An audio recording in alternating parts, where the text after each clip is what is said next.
Hello বন্ধুরা, সবাই কেমন আছো? আশা করবো সবাই খুব ভালো আছো।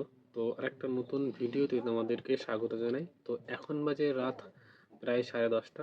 তো বিগত কয়েক সপ্তাহ ধরে আমি ঠিকঠাক করে পড়াশোনা করতে পারছি না। তার পিছনে একটাই কারণ, তোমরা ভালো করেই জানো, যে বাড়িতে একটু কাজের চাপ, সেই কারণে পড়াশোনাটা আমি করতে পারছি না।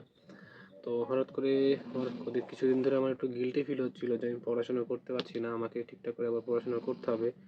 সত্যি খুব খারাপ লাগছিল, কিন্তু কাজের চাপের জন্য করতে পারছিলাম না। তো ইদানিং একটা খবর শুনছি নাকি 28 তারিখে বা 29 তারিখে আমাদের হিয়ারিং ডেট যেটা আছে, সেই ডেটে হয়তো কেসটা হয়তো মিটে যেতে পারে, আমাদের পরীক্ষার ডেটও কিন্তু পড়ে যেতে পারে, এমন একটা কিন্তু খবর কিন্তু উঠে আসছে, এমনটাই শোনা যাচ্ছে। তবে জানি না সেটা কতটা সত্য, সেটা সেদিনকেই জানতে পারবো। তবে আমার অনেক দিন যেহেতু পড়াশোনার বাইরে, আমার মানে কি বলবো, যতটাই জানি না কেন তবু মনে হচ্ছে অনেক কিছু ভুলে গেছি। তো সেইগুলোই আবার নতুন করে রিভাইজ দিতে হবে, আমাকে সিলেবাসটা পুরো কমপ্লিট করতে হবে। তো সেই কারণে এখন জাস্ট পড়তে বসলাম অনেক দিন বাদে। তো আজকে আমি একটু জিকে দিয়েই শুরু করব। তো তোমাদেরকে দেখিয়ে দিই, আমি জিকের জন্য আজকে এবার থেকে এই বইটা একটু এক্সট্রা পড়ার চেষ্টা করছি। জেনারেল নলেজ আড্ডা 24 এর পাবলিশন থেকে খুব সুন্দর একটা জেনারেল নলেজের বই। তো চলো পড়া যাক। আর কতক্ষণ পড়তে পারি সেটা বলতে পারবো না, কারণ কি অনেক দিন বাদে পড়াশোনা শুরু করলাম। তো তো হয়তো ভালো নাও লাগতে পারে, তবে চেষ্টা করব যতটা পারি পড়ার চেষ্টা করব। আবার সকালবেলা ঘুম থেকে উঠতে হবে ভোরবেলা, কারণ কাজ আছে। তো চলো ভিডিওটা দেখতে থাকো। আর যদি কোনো তোমাদের কাছে অ্যাডভাইস থাকে যাতে করে আমি একটু আমার কনসেন্ট্রেট মানে মাইন্ডটাকে ঠিক রাখতে পারি, সেইটার একটু অ্যাডভাইস দিতে পারো, কমেন্ট করে জানিও। তো চলো সম্পূর্ণ ভিডিওটা দেখতে থাকো।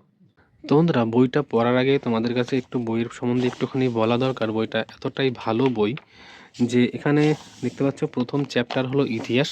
তো এই বইটাতে এমন একটা জিনিস যেটা কিনা আমি অন্য বইতে পাইনি, প্রত্যেকটা চ্যাপ্টার ডিসক্রিপটিভভাবে মানে ডিটেলসে লেখা আছে।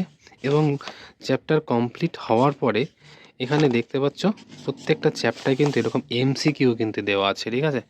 যে এই চ্যাপ্টার থেকে যত ধরনের এমসিকিউ এখানে কিন্তু সব কিন্তু দেওয়া আছে, ঠিক আছে? তো যার জন্য এই বইটা আমার মেইনলি নেওয়া হয়েছিল। বইটা খুব সুন্দর বই। তো তোমরা চাইলে কিন্তু এই বইটা নিতে পারো, ঠিক আছে? খুব ভালো বই। তো চলো ভিডিওটা দেখতে থাকো। তো বন্ধুরা, এখন বাজে রাত 11:30। তো এতক্ষণ ধরে আমি জিকে পড়ছিলাম, তো তোমাদেরকে দেখাচ্ছি। তো প্রাচীন ইতিহাস আমি পড়ছিলাম। তো এখানে অনেক কিছু ইম্পর্টেন্ট কিছু আমি পয়েন্টস যেগুলো পেয়েছি সেগুলো তোমাদের সাথে একটু শেয়ার করার চেষ্টা করব। বৈদিক যুগের এর যে প্রাথমিক সংগঠক ছিল সেটা হলো কুল, ঠিক আছে? এখানে আমরা অনেক কিছুই পড়েছি, যেমন আমরা একটা ইম্পর্টেন্ট কোশ্চেন যেটা ধরুন, এই বৈদিক যুগের যে স্বর্ণমুদ্রা নিষ্ক ও মনা যে স্বর্ণমুদ্রা ছিল, তার সঙ্গে একটা ইম্পর্টেন্ট কোশ্চেন তোমাদেরকে দেখানোর চেষ্টা করছি। দেখো, হয়তো দেখতে পাচ্ছ কৃষ্ণলা নামে একটা রূপার মুদ্রারও বিনিময়ের মাধ্যম ছিল। অর্থাৎ এই বৈদিক যুগে স্বর্ণ মুদ্রার সঙ্গে সঙ্গে একটা রূপার মুদ্রাও কিন্তু প্রচলন ছিল, যে মুদ্রার নাম হলো কৃষ্ণলা, ঠিক আছে? এটা কিন্তু একটা গুরুত্বপূর্ণ কিন্তু একটা প্রশ্ন, ঠিক আছে? এছাড়াও অনেক ইম্পর্টেন্ট কোশ্চেন আমি এখানে পেয়েছি, যেগুলো তোমাদের সাথে অবশ্যই আমি পরবর্তীতে শেয়ার করার চেষ্টা করব। তো চলো আজকের ভিডিওটা এখানে শেষ করছি।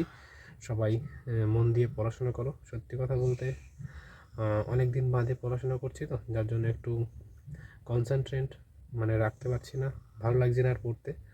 অনেকক্ষণ ধরে পড়ছিলাম, ঘুমও লাগছে, ঠিক আছে? তো চলো কালকে আবার একটা নতুন ভিডিওতে তোমাদের সাথে দেখা হচ্ছে। Good night. যারা মন দিয়ে পড়াশোনা করছো তারা মন দিয়ে পড়াশোনা করো।